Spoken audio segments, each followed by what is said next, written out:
Hello friends, welcome to Engineering Funda family. In this video, I will solve two interesting examples based on frequency shift keying. In my last video, I have explained fundamentals of FSK. In this video, I will solve two examples. Before I start with my solution, I want you to try those questions first.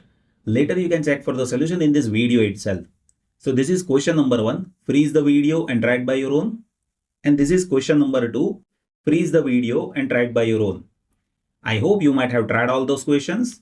Now, let me explain solution of question 1.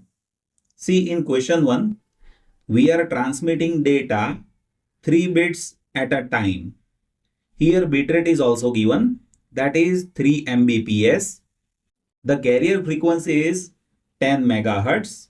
Then we need to identify number of levels, baud rate and bandwidth for FSK. So first of all, let me note down the data.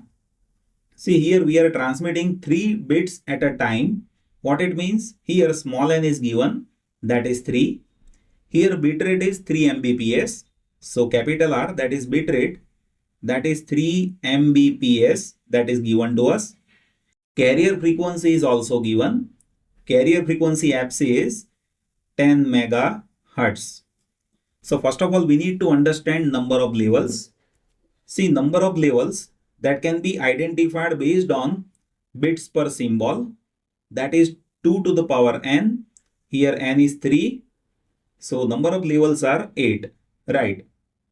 Now second question is to identify baud rate. See, baud rate and bit rate, that is related as per bitrate divided by n. Here bitrate is 3 Mbps, n is 3. So baud rate is 1, and you can observe here we have 3 Mbps. So here we will be having mega, and unit of baud rate, that is baud. Right. So 1 mega baud, that will be baud rate over here. Now third question is to identify bandwidth for FSK. One should know the bandwidth of FSK. In my last theory video, I have discussed about calculation of bandwidth for multi-level FSK. If you see that video, then in that I have explained for L level FSK, minimum bandwidth is R into L, right?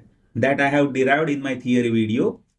So here, bandwidth for L level FSK, and we will be talking about minimum bandwidth. So that is R into L. Here R is 1 mega and L is 8.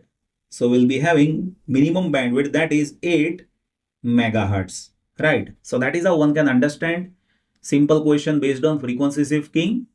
Now let me explain second question. See, this is quite interesting.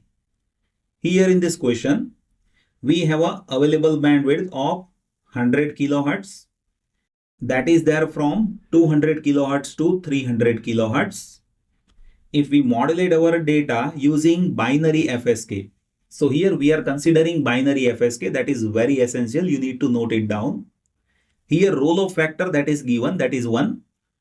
What should be the carrier frequency and bit rate? So that is the question. So first of all, let me explain carrier frequency. See, here we need to understand how bandwidth is utilized. So I'll draw frequency spectrum here. If you observe frequency spectrum, then here we have a bandwidth of 100 kilohertz, that is ranging from 200 kilohertz to 300 kilohertz. See, in binary FSK, we will be transmitting two symbols. One is for logic 0 and second is for logic 1, right? So here we have a frequency range from 200 kilohertz to 300 kilohertz.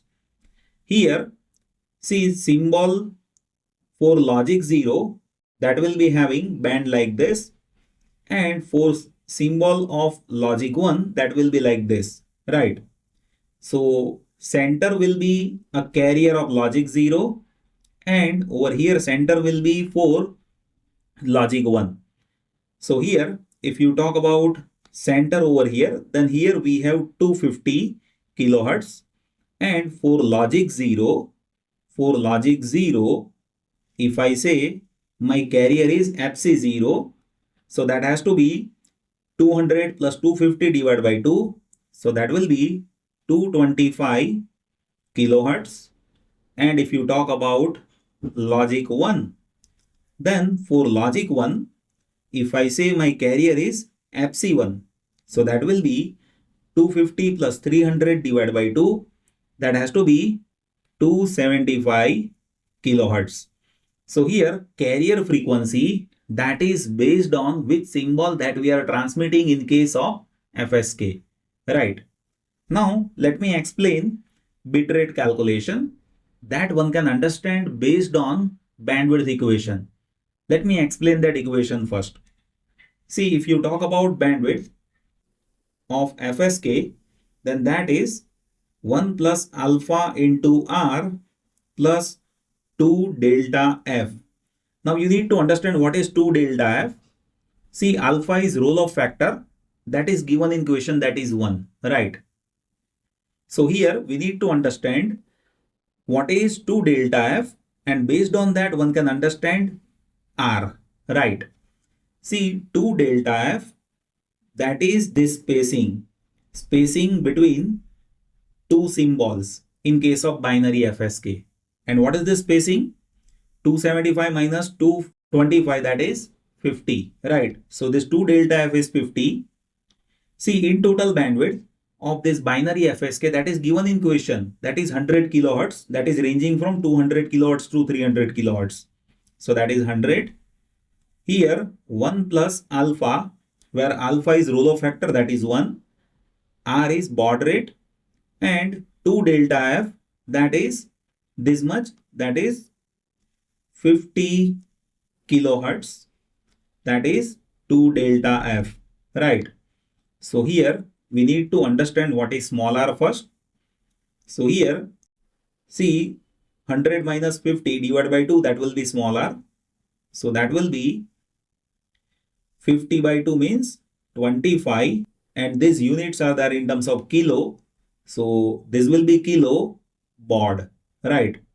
So baud rate is 25 kilo baud over here. Now question is to identify bit rate. Question is not based on baud rate, it is based on bit rate. See, here we are talking about binary FSK. One should know, for binary FSK, small n is equals to 1, right? You need only 1 bit per symbol. For logic 0, we have 0. For logic 1, we have 1. So we need only 1 bit, right? So one should know that this bitrate will be small n into baud rate. Small n is 1, baud rate is 25 kilobaud.